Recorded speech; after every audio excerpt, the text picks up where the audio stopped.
Pranav electrical and electronics Kalluru cross. ನಮ್ಮಲ್ಲಿ ಎಲ್ಲ electronic ವಸ್ತುಗಳ ರಿಪೇರಿ ಮಾಡಿಕೊಡಲಾಗುತ್ತದೆ ಹಾಗೂ ಬಿಡಿ ಭಾಗಗಳು ದೊರೆಯುತ್ತವೆ.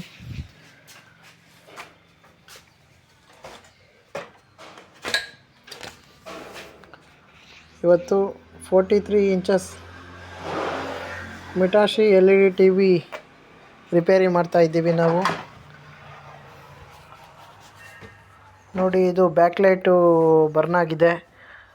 ನಾವು LED ಟೆಸ್ಟ್ರಲ್ಲಿ ಬ್ಯಾಕ್ಲೈಟನ್ನು ಚೆಕ್ ಮಾಡ್ತಾ ಇದ್ದೀವಿ.